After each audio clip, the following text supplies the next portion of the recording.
So welcome everyone to the Buddhist Path of Awakening course. Let's bow in.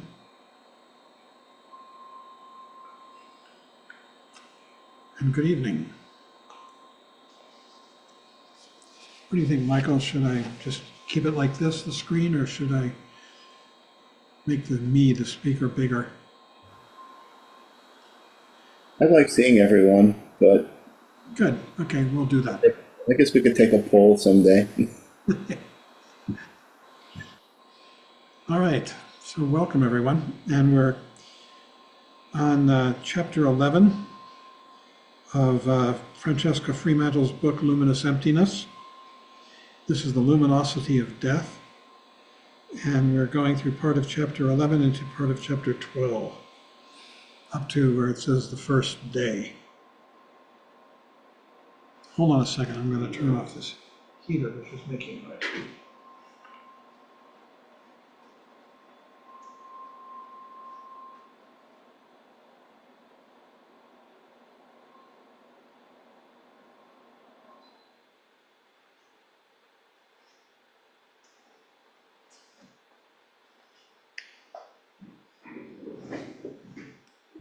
So perhaps we'll get a better recording.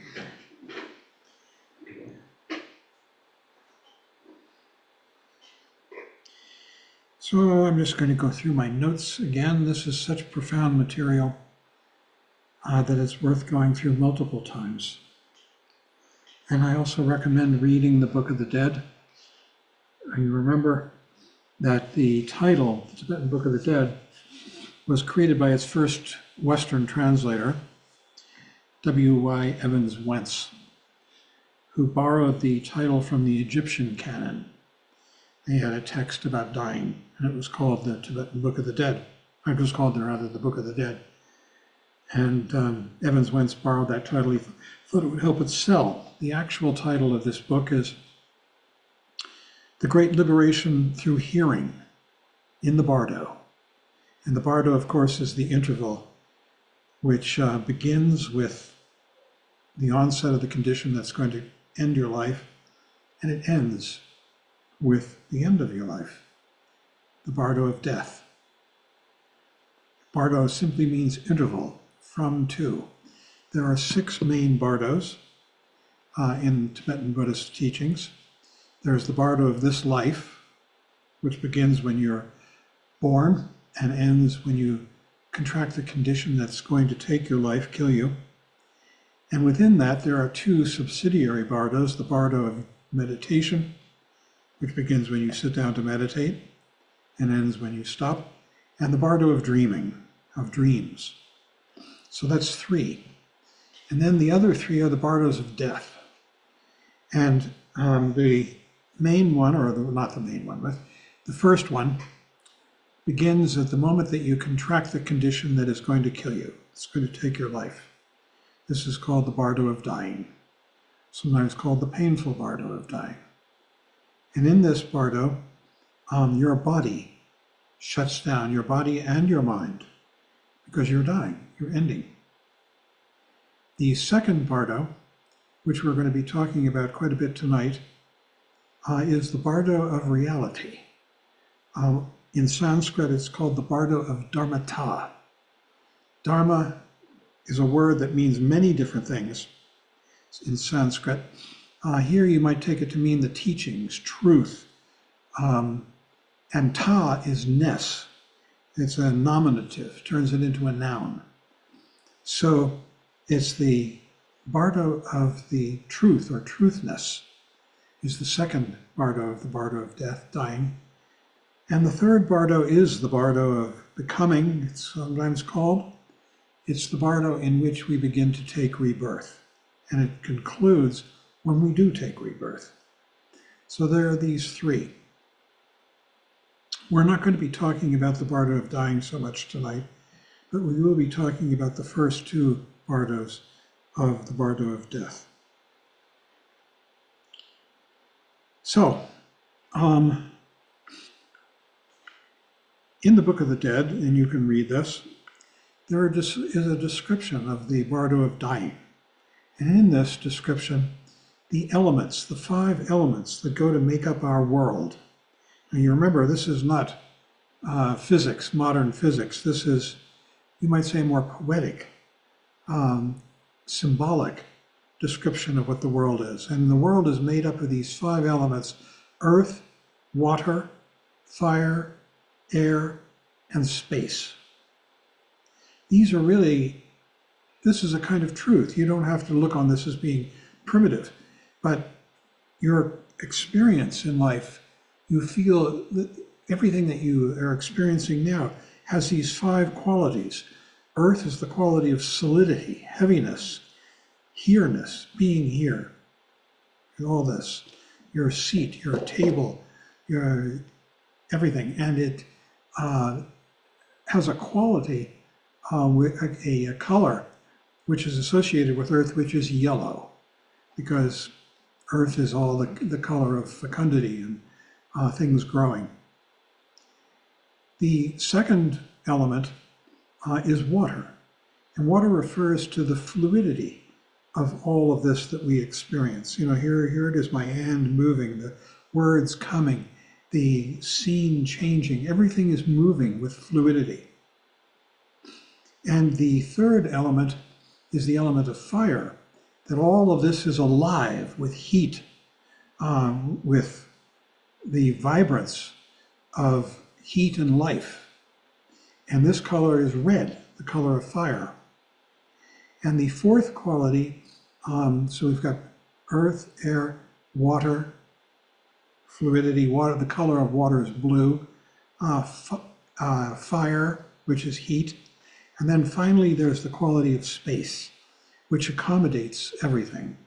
And it has no particular color because it's space. It's just empty. So these are the 5 elements, the 5 qualities that go to make up our experience. And they are mentioned right in the very early part of the Book of the Dead, because you're enjoined by the Book of the Dead to recognize these 5 qualities as they appear. And what's going to happen as you die is that they are going to dissolve one into the next until they've all gone. Michael, you look very puzzled. Is there a problem? No? Okay. And all 5 of them will disappear. And when they disappear, you will have completely died. All 5 qualities of this life will have dissolved. So, this whole sequence of dissolution of the elements, it says, should be read aloud as a person is dying, so that the dying person understands what is happening. The Dalai Lama said that he contemplated, at one point many years ago I read this, he said that he contemplated these dissolutions every day because he didn't want to be caught unprepared and surprised when he was actually dying. He wanted to recognize it. And so this is something that each one of us might contemplate, and that's why it's given in the Book of the Dead, in the early part. So the dying person should understand what is happening. This Francesca's book says that liberation through hearing, that's the Book of the Dead, gives only a brief indication of this process, as for instance, now the sign of earth is dissolving into water. Now the sign of earth dissolving into water is present. Water into fire, fire into air, air into consciousness, and so forth. It does more than that, but that it is very brief in the Book of the Dead, but nonetheless it's there, and it's very important. And when one of the traditions is that when someone is dying, someone close to them, ideally their guru, reads the Book of the Dead to them, including these descriptions of the dissolution of the elements, so that they know what is happening. It says here, the reader, who is ideally the dying person's guru, would explain the sequence of events in whatever amount of detail is required, or use one of the associated texts. There are a bunch of texts that describe this. At every stage of the process of dying, there is the possibility of breaking through into some level of realization. You see, this whole world of elements, it creates a world.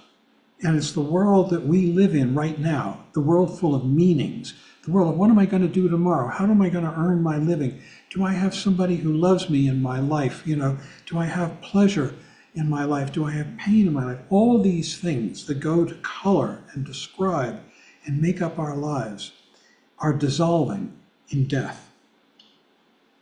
So there is a possibility of breaking through to some level of realization, which is what this chapter is all about. And that realization is the understanding that the ultimate reality is not contained in these descriptions of the falling away of the elements or the other processes of death. It's beyond that. So if we can recognize the essence of these elements through meditation, that means seeing them clearly: earth, water, fire, air, and space. We can let go of these descriptions of the world into emptiness instead of identifying with the physical disintegration that is taking place. This is waking up. And this is something that we can do in death. It says here, according to some teachings, the respective colors of these elements each flood the mind in turn. So earth is yellow, water is blue, fire is red, air is white, space is empty. They each have a color and a presence. When earth dissolves, everything appears pervaded by a yellow light. By recognizing this as the pure manifestation of Buddha Lachana, that's the female correspondent to the Buddha of earth, we can instantaneously attain enlightenment in her realm. Similarly, as water dissolves, we can reach the state of Mamaki. This is the female correspondent to the element of water. As fire dissolves, we can reach the state of Pandaravasini. As air dissolves, we can reach the state of Samayatara. And as consciousness dissolves, we can reach the state of Akasha Vishvari, which is the female aspect of space. So you remember earlier, we had a class where we talked about the 5 Buddhas. Each Buddha has a particular quality in it. They each have a female consort. The Buddhas are male and the consort is female. This isn't literal, like a woman necessarily, although it could be. And each one of these is what is being talked about as the Devi. So the female correspondent to the Buddha who represents earth is the Buddha Lochana, and so forth.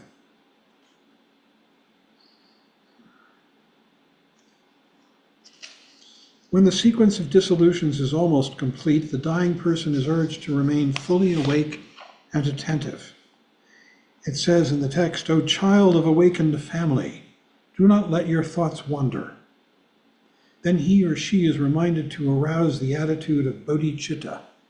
Bodhicitta means great compassion for all sentient beings, the awakened heart and mind, and to meditate in this way. This is the way you want to die, with concern and love and compassion for all sentient beings. And one thinks in this way, thinking, I have arrived at the time of death. This is what you might think at the point. Now, since I am dying, I will think of nothing but the awakened heart, love, and compassion, and attain perfect enlightenment for the sake of all sentient beings, as limitless as space. This is the way you want to die. This is really it. This is how you die and become a Buddha, and awaken. I will recognize the luminosity of death as Dharmakaya. Dharmakaya means ultimate reality, and this luminosity of death is that. Within that state, I will attain the supreme accomplishment of Mahamudra. And this is a Mahamudra text. Mahamudra is one of the descriptors for ultimate reality. It means great symbol. It's the Kagyu version. In the Nyingma tradition, they'll talk about Dzogchen, great perfection. In Sanskrit, Ati, And I forget the other name for it in Sanskrit. If I do not succeed in rousing Mahamudra or Dzogchen, I will not succeed. Then I will recognize the bardo when I enter it. I will manifest the Mahamudra bardo body of inseparable appearance and emptiness. That's this, what we're sitting in the middle of now, only we're just taking it all to be completely real, without the emptiness. And I will act for the good of all beings as limitless as space, appearing in whatever way will benefit each of them. The whole of existence at this stage, if you're dying and you're dying with awareness, is sealed with emptiness. Emptiness means nothing exists. Everything is a constant changing, passing. Nothing inheres from instant to instant. Apparent phenomena are recognized as the ambassadors of ultimate truth. That means that red and green and solid and hard and soft and sweet and your face and your car and all that these are phenomena which are ambassadors of ultimate truth. Rinpoche says, one experiences reality as the great symbol which stands for itself. That's this, what we're in the middle of now. We're all caught up in the details of it. This is the way we live our lives as confused beings. But in death, when one recognizes the Mahamudra, when one recognizes Dzogchen, you're no longer caught up in it. You're seeing all of it in all of its aspects. It's the simultaneity of apparent phenomena and emptiness. Apparent phenomena is this, all of it. And emptiness means it doesn't exist from one instant to the next. It's a constant changing, a constant appearing and disappearing. He says, appearance and emptiness coexist simultaneously. Appearance and emptiness. Appearance is this and the fact that it doesn't have any existence. They exist simultaneously and they're known as the two-in-one. The body can take any form. The body is not just this body, it's everything in this world. It's the desk, it's the books behind me, it's the night light. And it can take any form that is appropriate in order to help living beings. The dying person is then asked to practice whatever kind of meditation he or she is used to, always keeping in mind the attitude of bodhicitta, of compassion and love for all sentient beings around us, of generosity, of giving.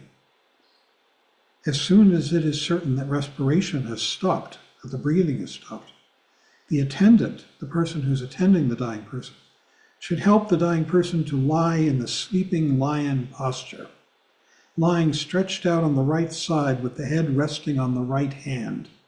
This is the position in which Shakyamuni Buddha passed away. At this time, the first bardo, which is called the luminosity of Dharmata, the undistorted mind of the Dharmakaya, arises, and this is reality. It arises in the mind stream of all beings.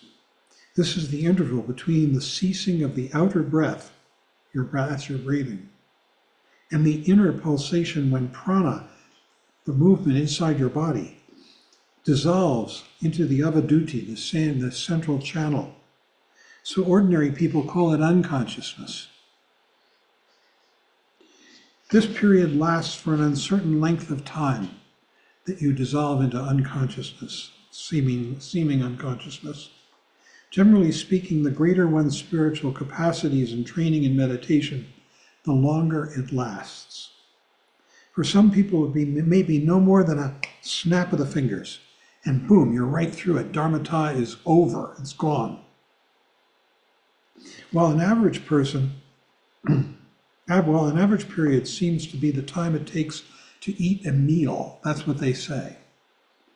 Experienced meditators may be able to rest in it for several days. These days are explained as meaning the length of a meditation session during which one can remain perfectly undistracted, So it could amount to several weeks or even months. It's this period of time that you're resting in the dharmata, the real reality. It depends on your ability to stay awake, conscious, aware. To be safe, Tibetans say that even in the case of ordinary people, the body should be left undisturbed for about 3 days. And in fact, I'm sure there are people here who have done this. I have with both my parents. And the person dies and you leave the body lying packed in ice because of the strictures of health concerns here in Boulder, but in the coffin, and for a period of 3 days before you begin to help the person on their journey. In Liberation Through Hearing, this Bardo Tudo, it is recommended that one should strive to point out the luminosity for 4.5 days. For 4.5 days, you're talking to the person. And I remember when my father died, and my brother and I were there for, I think, 3-4 days with the body lying in a coffin. And we would go in, and be with him. My brother would come out and say, well, no, my mother, that's it. My mother came out after having been with my father for an hour or so. And she said, well, I've been talking with your father. And my brother said, that's fine as long as he's not talking back. That was his version of humor. So at the end of that time, this is absolutely typical, and you can all do this.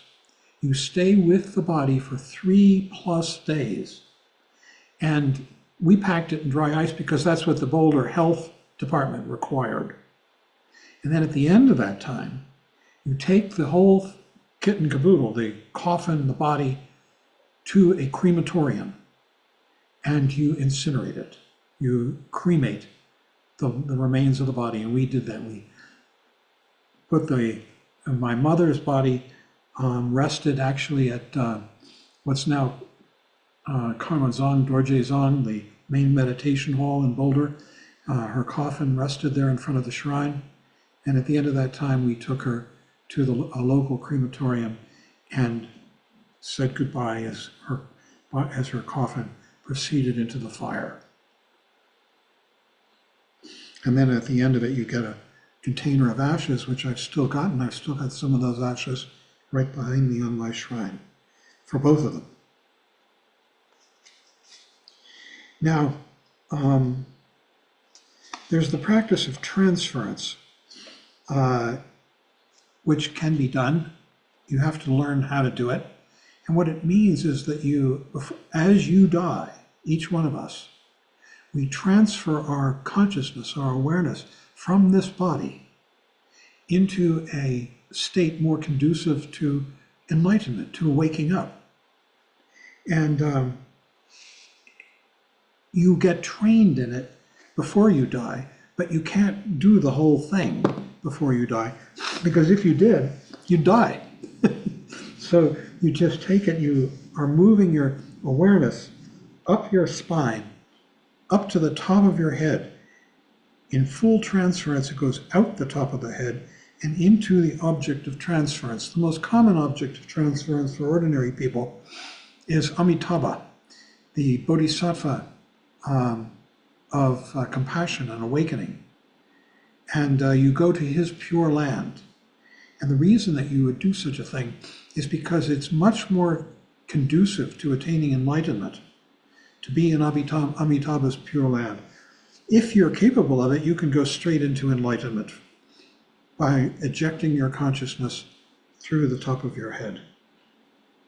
The one thing you don't want to do is allow people to be touching other parts of your body, especially your genitals or your anus, because that will encourage the consciousness to exit your body through those orifices, and that is not a good thing.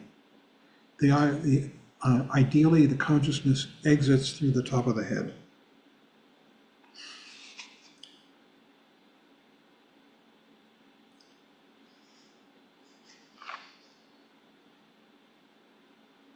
Yeah, in order to accomplish transference, prana is has a double meaning. It means the wind that moves through your body, air, movement, and it also means consciousness, prana. The prana must go straight up through the Brahmaranda. That's the opening at the top of your head. In Western terms, the fontanelle. So in many practices, there are instructions for blocking all other exits with mantras. Here, the dying person's attendant is instructed to press the arteries of sleep in the neck, and there's an art to that, which will prevent prana from returning into the right and left nadis. And also, you just do not touch other areas like the mouth, the nose, the genitals, because that will encourage the prana to exit through those orifices, and that's not a good thing. He says, for the majority of people who need a more detailed introduction, it is pointed out in one of the most beautiful and striking passages in the whole text. This is in the text of the Tibetan Book of the Dead. O child of awakened family, listen.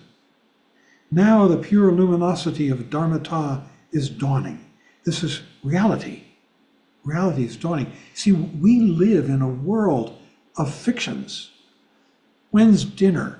I've got to earn more money. I'm not loved. I'm loved too much. I have all these obligations. What am I going to wear today? What clothes?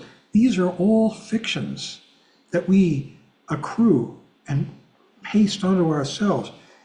What the Bardo of Dharmata is about is stripping down to the bare essentials of what is actually real. So he says, O child of awakened family, the essence of your knowing awareness at this present moment is pure emptiness. Pure emptiness in which there is no essential substance, quality, or color whatsoever. This itself is the Dharmata, the essence of reality. And it is personified in a female, you could say deity or Buddha, Samantabhadri. But while your knowing awareness is empty, it is not just blank emptiness. Your knowing awareness is unobstructed, sparkling, pure, and vibrant. It's here now. It's doing just that. Only we're more focused on the content than we are on this pure vibrancy. And it says this itself is the Dharmakaya of the Buddha, the Dharma body of the Buddha. This awareness of yours is a great mass of light. Here we are, we're sitting in the middle of it. It is inseparable clarity and emptiness. It has no birth or death. Therefore, it is the Buddha of unchanging light. To recognize it is enough. When you recognize the pure essence of your knowing awareness as the Buddha, to look into your own awareness is to rest in the intention of the Buddha. And this instruction should be repeated 3 or 7 times to the dying person. By means of it, first, the dying person is reminded of what the Guru has already pointed out. That's reality. And if you have a relationship with a person who is capable, they will have pointed it out to you. Second, one recognizes one's own naked awareness as luminosity. And third, having recognized oneself, one becomes inseparably united with the Dharmakaya and is certain to be liberated. This is the best way to die. The true nature of mind, one's own naked awareness, is none other than the primordial state of enlightenment. Let me read that again. The true nature of mind, it's here right now. One's own naked awareness is here right now, is none other than the primordial state of enlightenment. And this primordial state is the indivisible union of the male and female principles Samantabhadra and Samantabhadri, universal goodness without beginning or end. And then I've stuck in here a quote that, I forget who sent this to me, wonderful. It's actually from a different tradition, but it's so appropriate to Dzogchen, to great perfection. The biggest obstacle to enlightenment is not realizing that one is already enlightened. And this is something you could say to yourself over and over again that one is already enlightened. The biggest obstacle is not realizing that. It's encouraging us to realize that this is enlightenment now. This is the ultimate discovery of our own basic goodness. It is our original awareness which has never strayed away from the state of wakefulness. When the luminosity of death is recognized, the luminosity of death, it is compared to the meeting of mother and child. When you recognize this luminosity, the mother is the basic ground luminosity that appears before one, the true fundamental nature of all beings. It's here now, and it's called the mother. The child is the personal experience of luminosity, when you begin to realize that you're already enlightened, or the luminosity of the path that one has already attained in meditation. If we have not looked beyond the surface of consciousness, oops, I missed a page here. Oh, yes, when they come together, the child and the mother, the child runs and leaps into its mother's arms after a long separation. This is the realization that one is fundamentally enlightened, and that the biggest obstacle one had was thinking one wasn't, thinking that you had to be different, you had to accomplish something. For an awakened person who has fully understood the meaning of death, it is simply one of many transformations of limitless life. And for someone who has gained experience and confidence in meditation, it is the supreme opportunity to attain enlightenment, so-called death.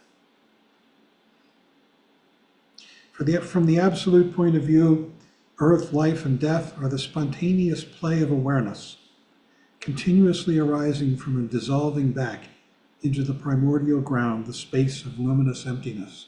We, meanwhile, are caught up in the small details of our everyday lives and miss this. Buddha nature pervades all time and all existence without any gaps, So there is no bardo within it. Bardos only occur in the realm of confusion and ignorance, where we identify with the body in the coarse levels of consciousness. Buddha nature is always present, whether we are waking, sleeping, dreaming, or dying. It's never anywhere else. We're never apart from reality.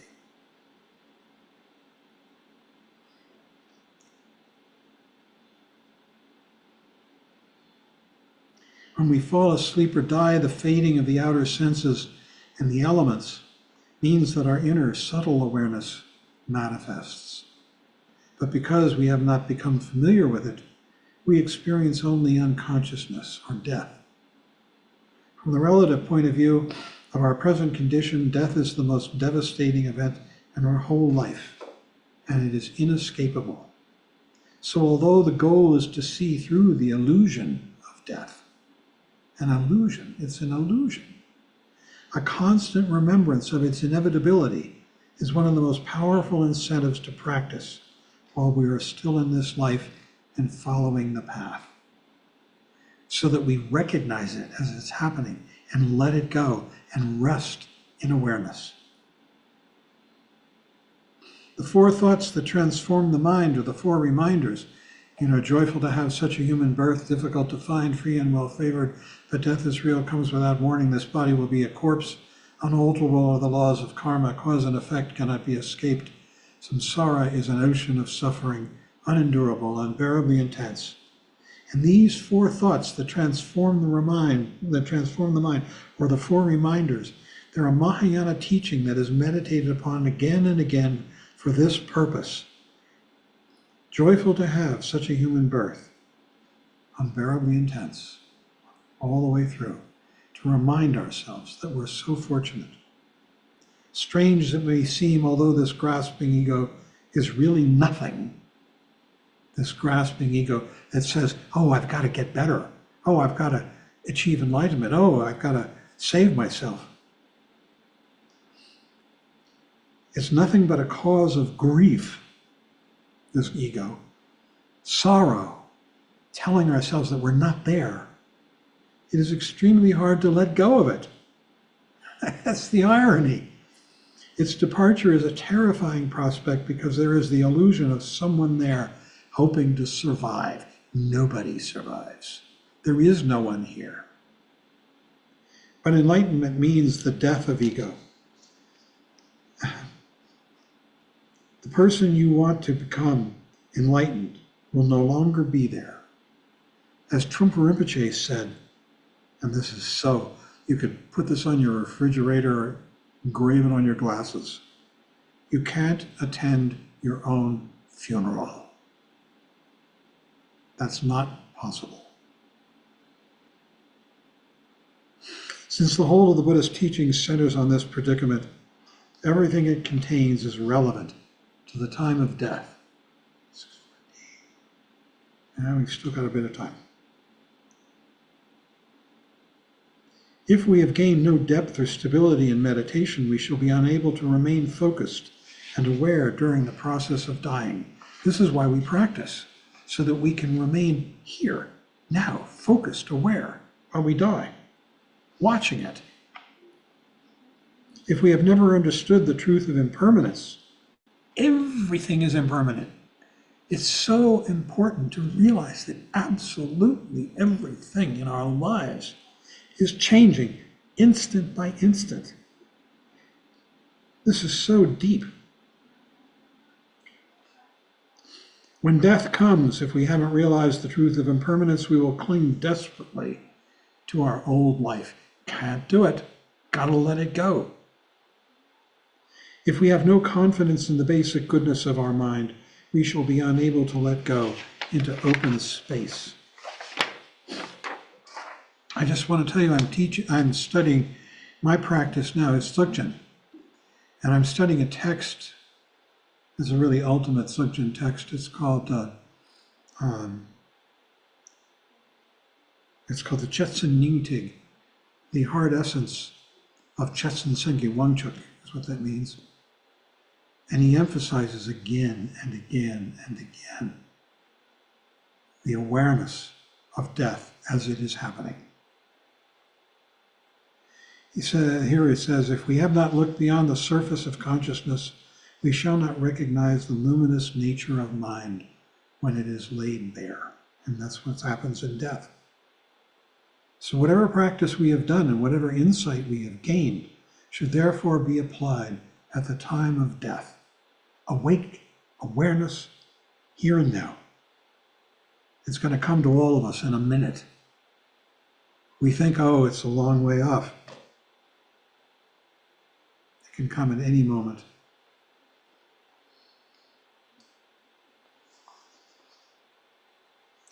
Conversely, the views and methods that are taught specifically in relation to death are exactly the same in essence as those practiced during life. We're doing it now. And it talks about the yoga of sleep and dream, which we haven't been taught. And we're taught to rest in the luminosity of sleep, which is like a reflection of the luminosity of death. And there are many other ways in which the whole process of dying is paralleled on several different levels in the experiences of this life. The fact is that this doesn't stop what we're in the middle of now. It just changes radically, as it already has. I mean, look at this. I'm 80 years old. When did that happen? A minute ago. And all of you are going through it.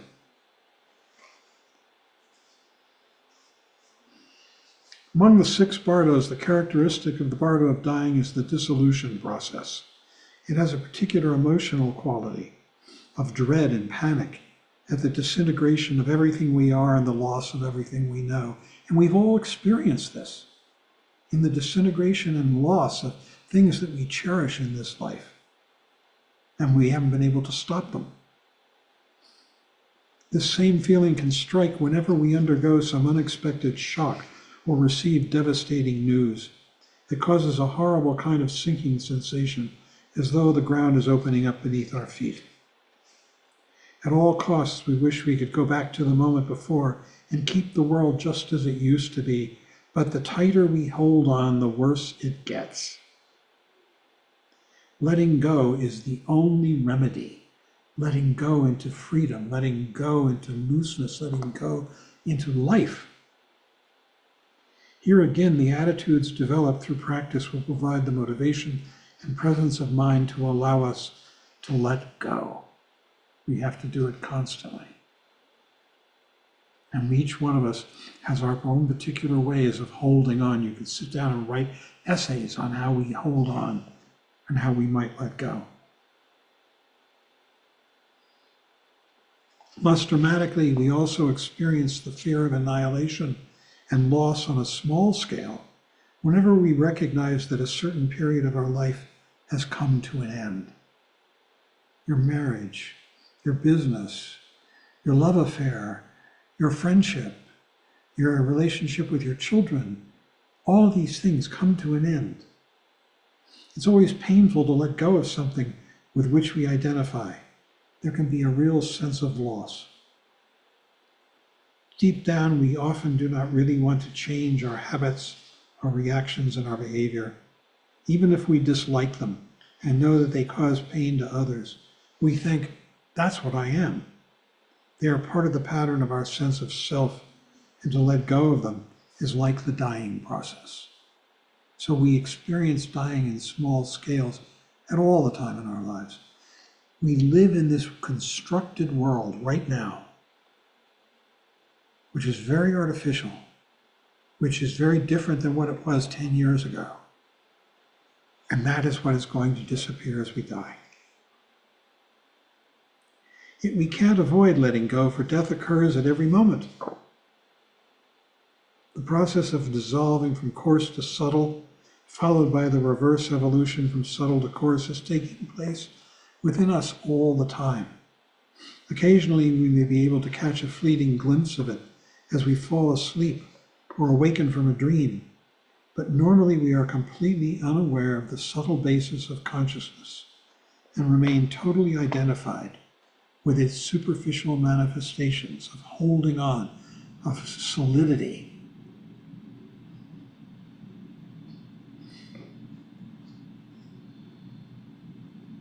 This cycle of birth and death takes place within the openness of space.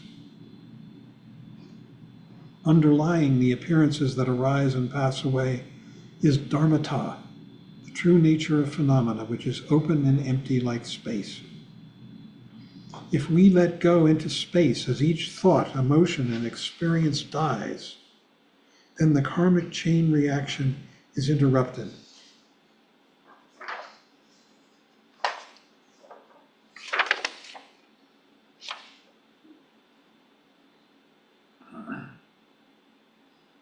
This letting go is actually the essence of the formless meditation that is taught at the very beginning of the path and that reaches its perfection in Dzogchen, great perfection. And this is what we do every day. This is what we are calling Vipassana, letting go into simple, clear awareness right now.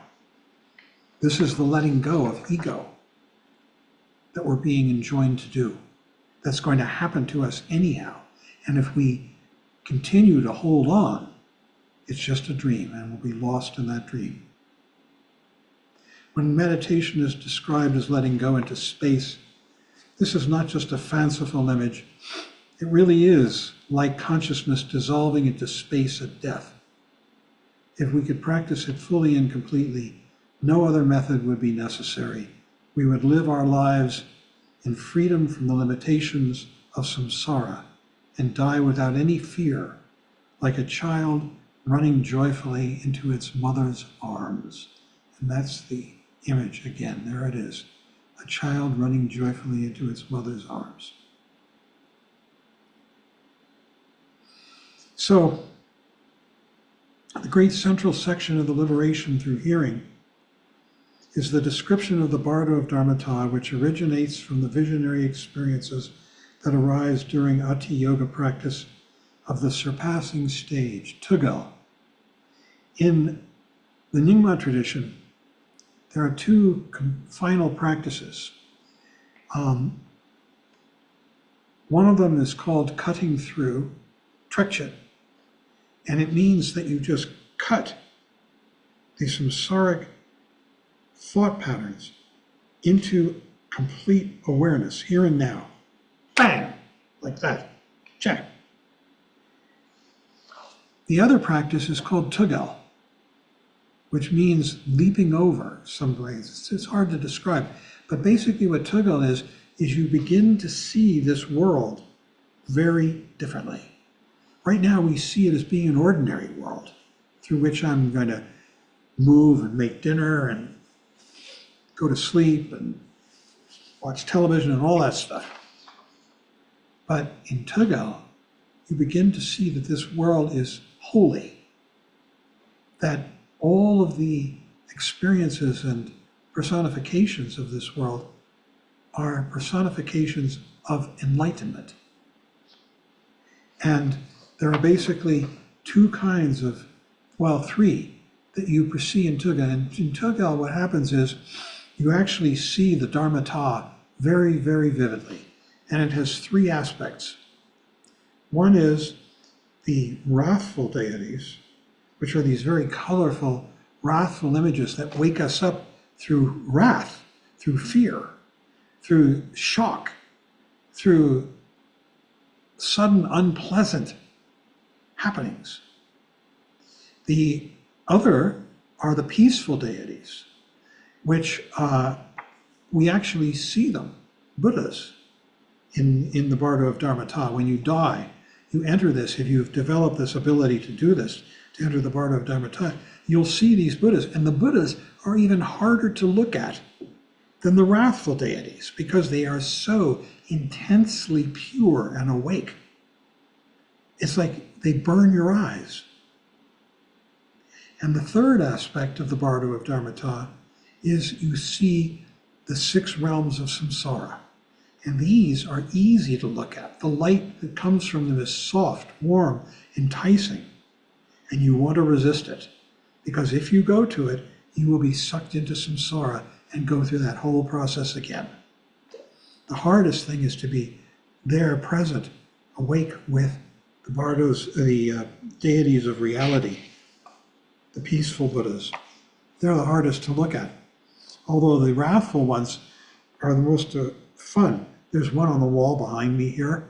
That's a wrathful deity. There's another one you can't see over here. Over the years, I was drawn to them. And that's what I wound up collecting and putting on my walls. Wrathful deities. That's on the back wall, that's Dorje Trollo, the wrathful aspect of Padmasambhava. And he's pretty darn wrathful. And the one over here is Yamantaka, which means conqueror of Yama, conqueror of the Lord of Death. And he's wrathful. But none of them are as difficult to be with and look at as the peaceful deities. Dharmata, the Bardo of Dharmata, refers to the essential quality of things as they really are. So we are being enjoined. And this is something I'm trying to get across to you, to awaken into a different world, a different way of being. It's very different from what we have been experiencing all of our lives. It's awakening into reality, which consists of these 3 modalities. The awakened, peaceful, so-called deities, the wrathful deities, and then this seduction into samsara, the 6 realms, which you want to avoid. So when you die, you see, you want to have prepared yourself through meditation practice to recognize and be drawn to and live with the wrathful and peaceful deities and not be seduced by these realms of samsara. Because if we are, bang, we're back in it again. Round and around, from heaven to hell and back. Pain, confusion.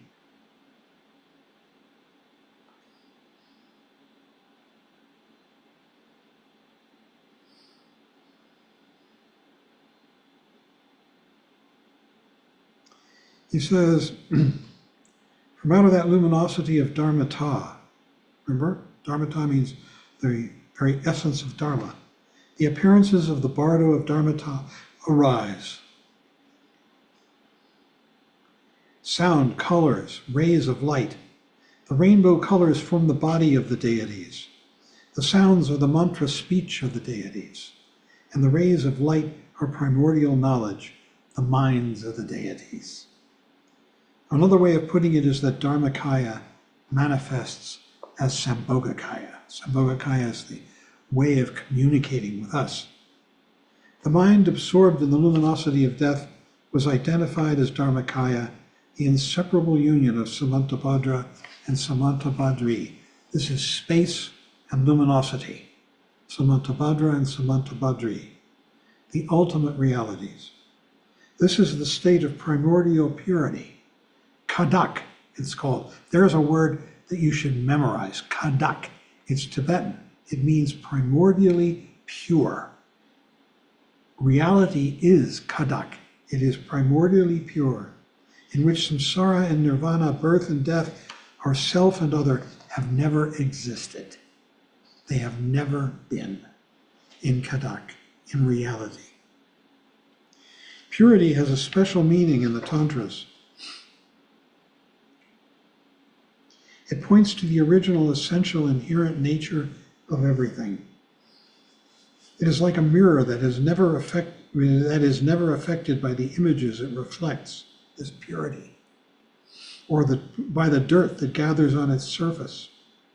This purity, this Dharmakaya, it's our essence, it's what we are.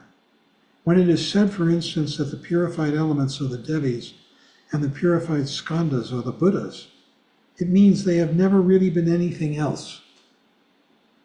These elements, earth, water, fire, air, so forth, are the holy aspect, the feminine aspect of enlightenment.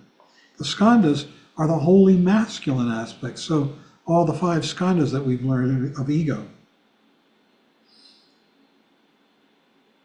In the boundless openness of space, which is Samantabhadri, the spontaneous self-display of the awakened state begins to unfold.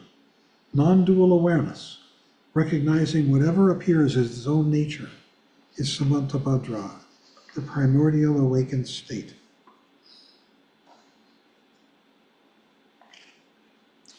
I wonder if we're going to get through all this.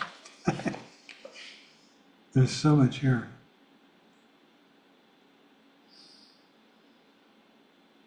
But where there is no recognition, then dualistic consciousness of ordinary sentient beings develops, and experience is divided into subject and object. This is the way we live in confusion. All this takes place in the space of mind itself.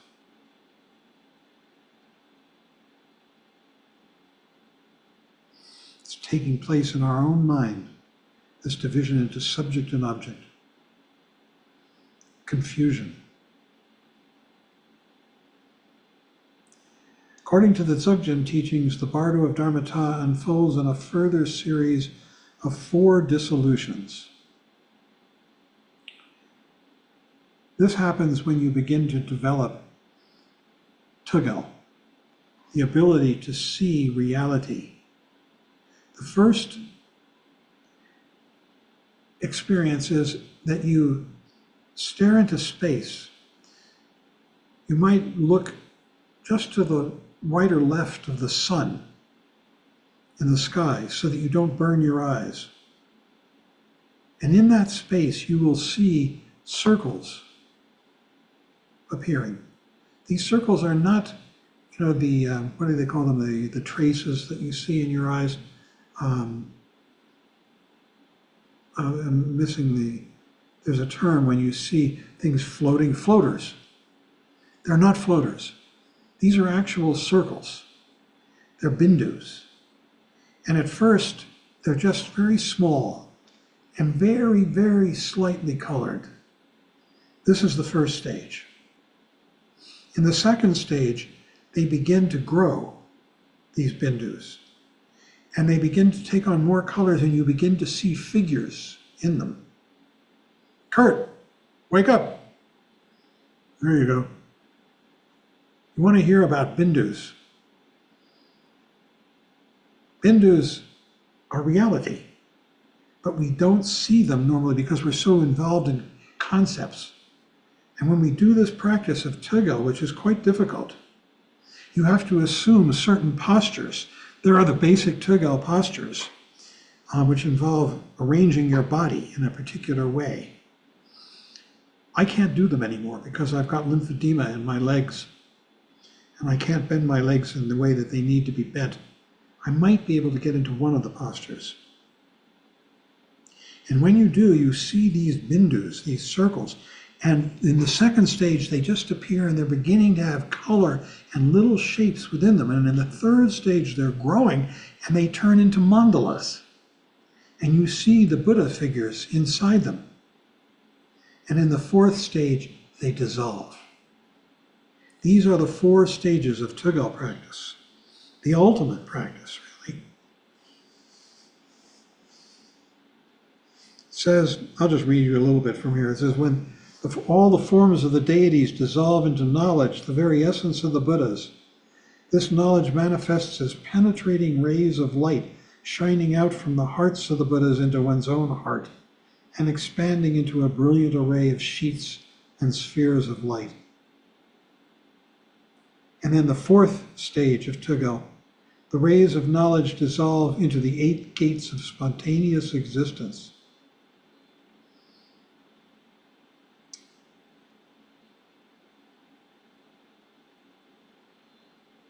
And I'm not going to get into the 8 gates.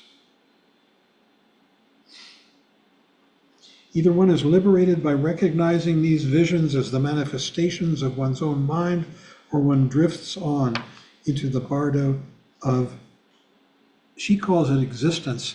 This is the bardo of becoming. What it means is, remember there are 3 bardo, death bardos. The first is the painful bardo of dying, when you watch your body, the elements fall away. The second is what we've been talking about here, the bardo of dharmata, when you see the peaceful and wrathful deities, you actually see them. And the third, if you get to it, I hope you don't, is the bardo of rebirth. It's sometimes called the bardo of becoming. Francesca calls it the bardo of existence, which I think is a bad term because it's talked about in other texts as the bardo of becoming. And what it means is that in this bardo, in this space, we are beginning to take rebirth. And this series is described in Liberation Through Hearing. The 4th one leads to total enlightenment.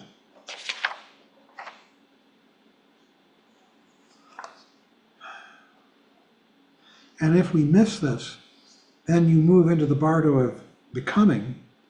That's the last of the death bardos. Remember, there are 3, right? We just talked about the bardo of dharmata, which is the second. And if you miss this, then you move on to the bardo of becoming, which is often called the 49 days. And in that bardo of becoming, in the first part of it, you see yourself as though in a dream, with the body so-called of a 6 or 7-year-old child, the child that you once were. And you're moving through a world that is changing. Sometimes it stays the same, sometimes it changes very fast, because it's like a dream. And in the last part of the bardo of becoming, the 49 days, you have the body of the 6 or 7-year-old child you're going to be in the next life. And this bardo ends with your rebirth. And the way it ends with your rebirth is that there you are, you're in the body of the 7-year-old child you're going to be. You look down and you see, hopefully, your human parents copulating. And it's better than if they're animals. And then there are other possibilities too. And you see them copulating, and if you are attracted to the female copulating, you're going to be reborn as a man. And if you're attracted to the male, you're going to be reborn as a woman, a female. And then you enter the womb of the female who was copulating, and you are proceeding to rebirth. So that's the fourth bardo.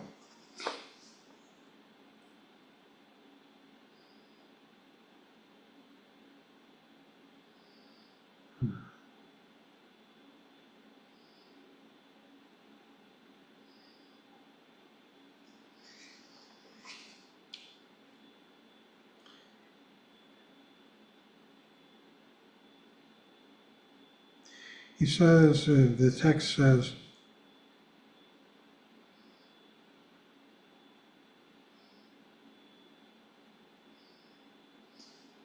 there are different instructions for different people at different stages on the path. For those who are experienced in the stages of completion or cutting through, which is again what we are practicing with with Vipassana every morning. We cut through thought into simple awareness now.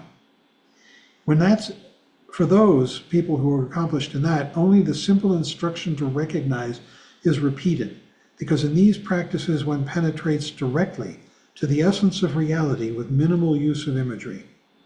One should call the dead person's name, this is the survivor, 3 times and repeat the previous instructions for pointing out the luminosity.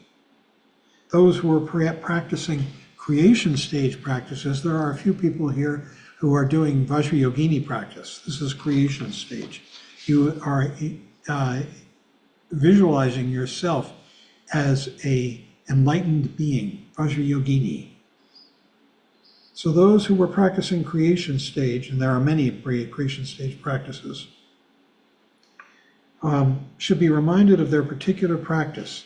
Here one uses form and imagery to perceive the whole world as a manifestation of sacred being, of Vajrayogini's world. Or if you're doing chakra samvara practices, I know some people are here, you see the whole world as the world of chakra samvara. The description and ritual of one's chosen deity should be read aloud, and one should imagine with total concentration and intensity that one really is the deity and merge with that divine presence.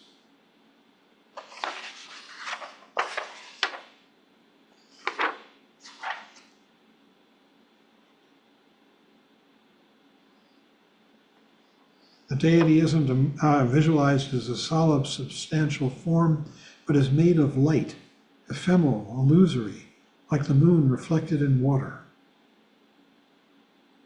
Those not practicing deity yoga at all are instructed to meditate on Avalokiteshvara, the Lord of great compassion. He is the bodhisattva emanation of Amitabha. He is the active living presence of love and compassion in the world. Because of his vows to liberate all sentient beings, he is the natural, universal, chosen deity available to everyone. So, no special empowerment or teaching are needed to meditate upon him and aspire to enter his pure realm, but you have to become familiar with him, study him, and you can enter his pure realm from which enlightenment is easier to achieve.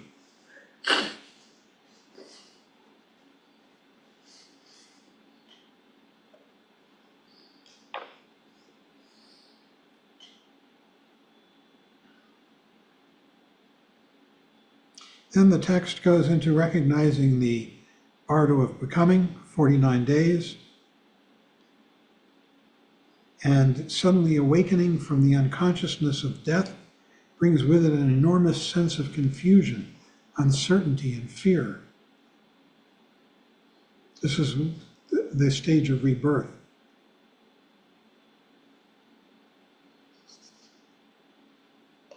At this stage, the very recently departed consciousness still feels a strong link with the old body and environment, but does not understand what has happened. There is a poignant description in the text of how the dead can see and hear their relatives weeping and setting about all the tasks that need to be done after death. And so all of us are enjoined, we're instructed, not to weep and wail when somebody close to us dies. It's very upsetting for that person. The dead try desperately to make their presence known.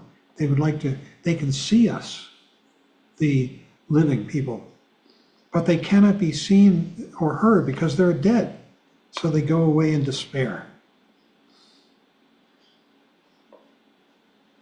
Without the anchor of a physical body, the dead person, and without the anchor of familiar surroundings, there is a sense of disorientation and instability. There are all kinds of continually changing images arising from the mind like a very confused dream or drug-induced hallucination. This is the experience of death for an unenlightened person. Now the reader should call on the dead person by name and begin with the great pointing out of the Bardo of Dharmata. First, there is reassurance, explaining what has happened already and what is about to take place.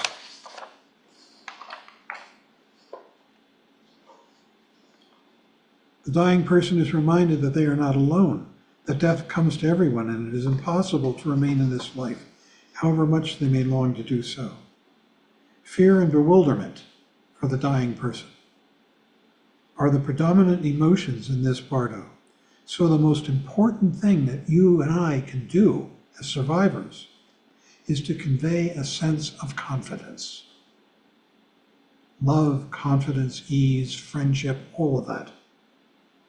The root verse for the Bardo of Dharmata contains the key to confronting it without fear and recognizing whatever may arise. And here it is. Now, when the Bardo of Dharmata dawns upon me, I will abandon all projections of fear and terror. This is what we're being told to do. I will recognize whatever arises as the self-display of awareness and know it to be the visionary nature of the bardo. When the time comes to reach the crucial point, do not fear the self-display of peaceful and wrathful ones. They will appear, the peaceful ones and the wrathful ones. They will show themselves to you in the Bardo of Dharmata if you have meditated properly. Most people, it goes by as a finger snap. They don't even see it. The first manifestation of the Bardo of Dharmata is an overwhelming display of light and sound filling the whole of space. If one is unprepared, this vibrant energy seems frightening and bewildering, although it is simply the expression of one's own natural qualities. It is described like this.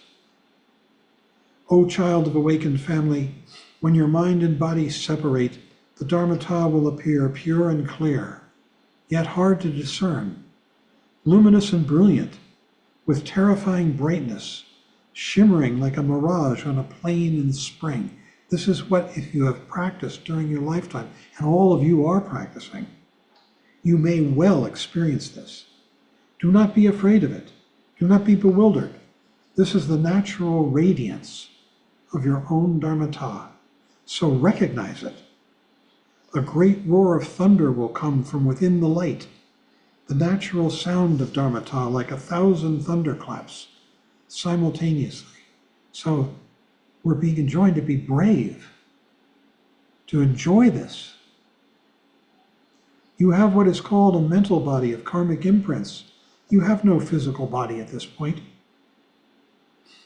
of flesh and blood. So whatever sounds, colors, and rays of light appear, they can't hurt you, and you cannot die. You're only a mental body.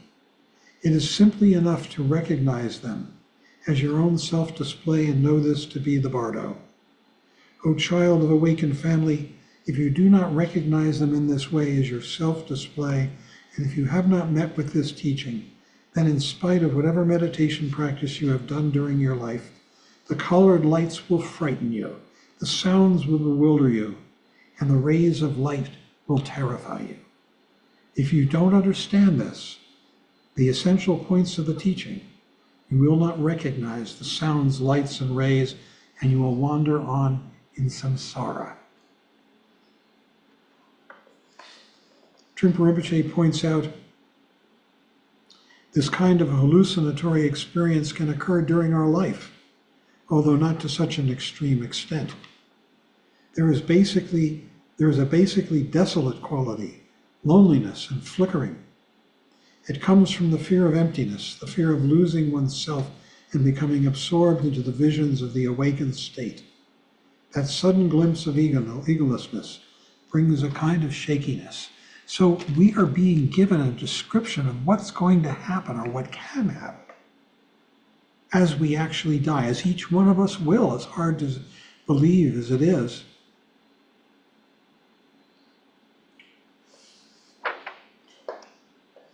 It says, first the peaceful forms of the five Buddhas appear, then the passionate Vidyadharas, and finally the wrathful Herukas. All of them seem overwhelming and frightening to the confused consciousness in the bardo. So the instructions repeat over and over again that we should not fear, but let go and allow ourselves to merge with them. I have a friend here in the Dharma. Many of you know him. Says he's looking forward to meeting the wrathful deities. That's Bob King. You know, he's done a lot of solitary retreat time. These phenomena are terrifying because they're so raw and intense. They're not like ordinary sound, light, and color. They are pure energy, expressing the subtle qualities of the five elements. Trungpa Rinpoche discusses the nature of the bardo visions in his commentary, relating it to the meditations of the special bardo retreat practice, which is carried out in total darkness. Now, this is a practice that you may or may not have heard of. It's a very advanced practice. You go away for 49 days, and you go into complete darkness. It's done in a kind of a dome, and there's a hole in the top of the dome. And when you go in through a door that is closed behind you it's a double trap, that door. And the hole in the top of the dome is open, so sunlight is coming in.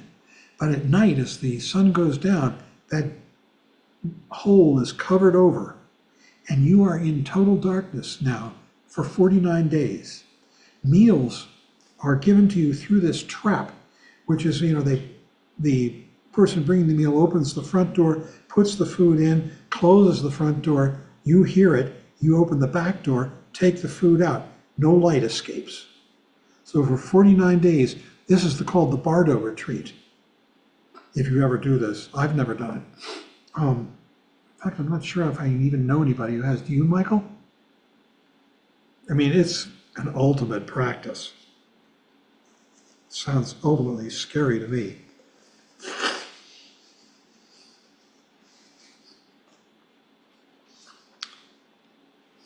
Yeah, he discusses the nature of the bardo visions. You have visions when you do this practice. Relating it to the meditations of the special bardo retreat practice, which is carried out in total darkness. Trungpa Rinpoche says that what occurs is not exactly vision or perception or experience, because that involves a dualistic relationship. Here, in the bardo retreat, 49-day retreat, there is no watcher or experiencer, or no way of separating the apparitions from oneself. You're in total darkness for 49 days. No way of objectifying or looking at one's experience in order to understand it. He points out that this same principle of direct, non-dual perception is the key point in understanding the symbolism of tantric art and meditation. Whatever appears during the bardo is one's own projection. The visions in the person who is seeing them are non-dual. Whatever appears in the bardo is one's own projection.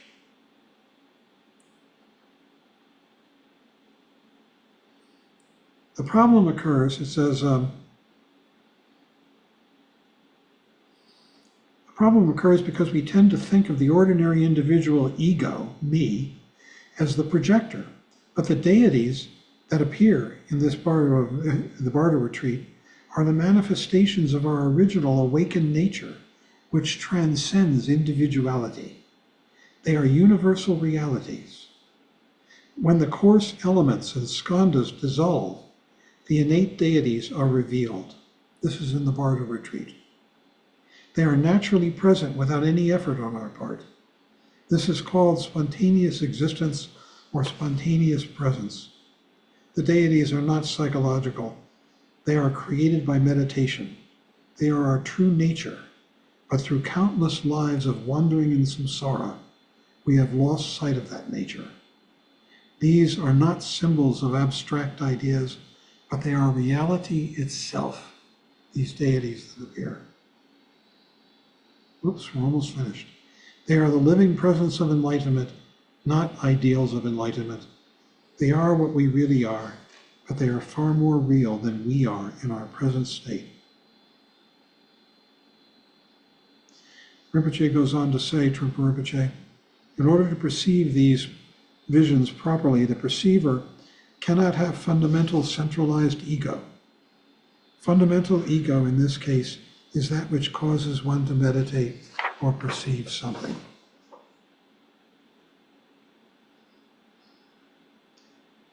Well, we're almost finished. Let's go on. I'm not going to quite make it through this chapter. Close.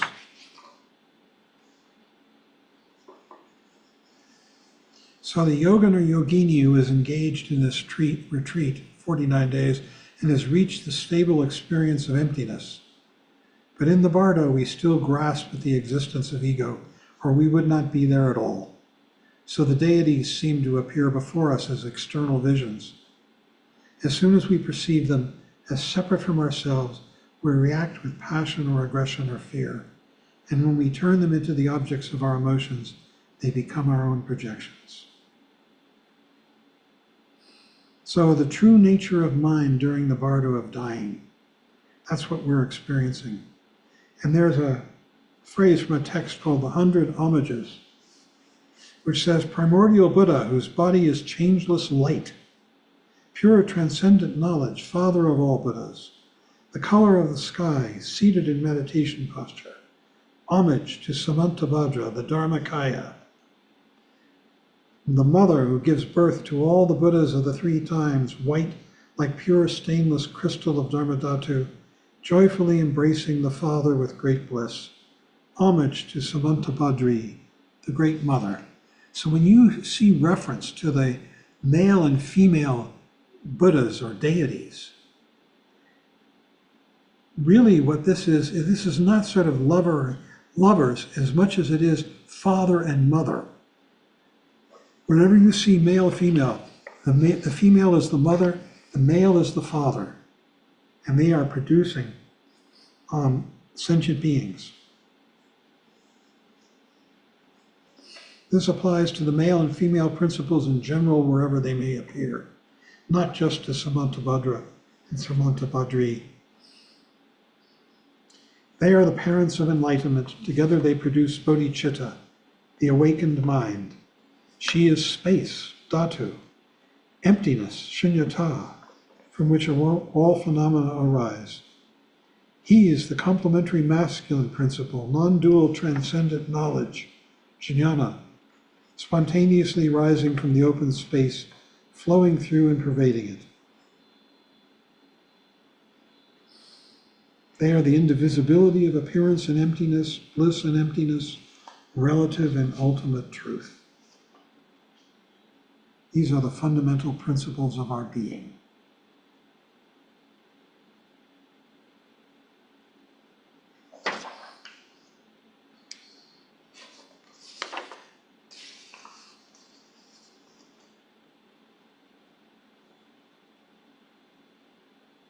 These beings are totally pervaded by bliss.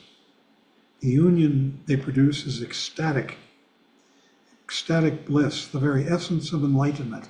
And that's some good news, that the very essence of enlightenment, which all of us hopefully are going to experience, is bliss. The masculine principle also manifests as compassion, Whether the deities are in union are peaceful or wrathful, the expression on their faces and the attitudes of their bodies reveals the bliss that totally pervades them.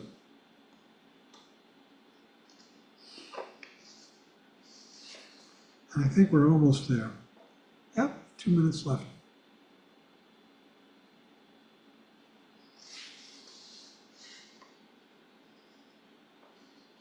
So the appearance of the ability to stay in the Bardo of Dharmata says these days in the Bardo of Dharmata are defined as the length of time for which one can remain focused without distraction.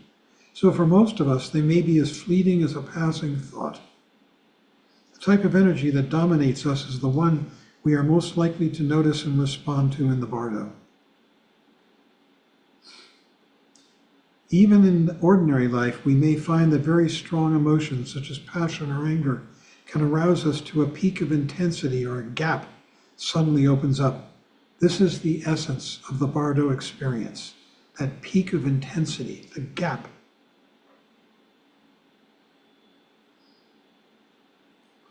The vision of the deities associated with that particular energy may turn out to be the only ones we are able to perceive during the Bardo. It is like the typical problem situation in which we find ourselves confronting in life, which is the very one that holds the greatest potentiality for awakening.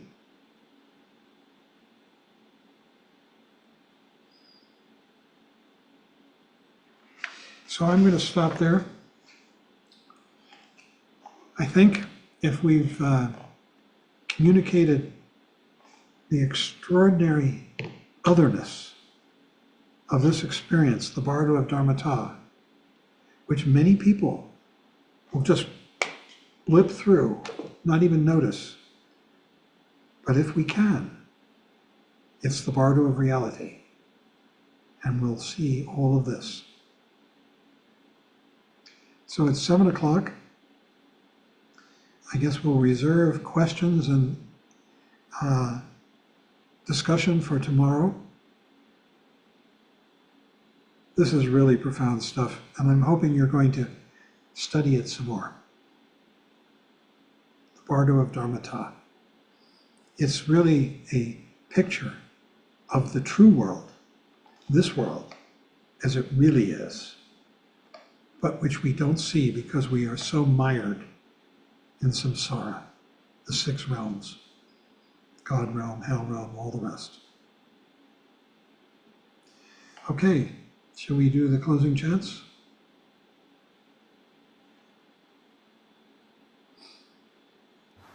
We'll close by dedicating the merit generated through our practice and study for the benefit of all sentient beings. By this merit, may it defeat the enemy, wrongdoing, from the stormy waves of birth, old age, sickness, and death. From the ocean of samsara, may I free all beings. By the confidence of the golden sun of the great east, may the lotus garden of the Rigdon's wisdom bloom. May the dark ignorance of sentient beings be dispelled. May all beings enjoy profound, brilliant glory.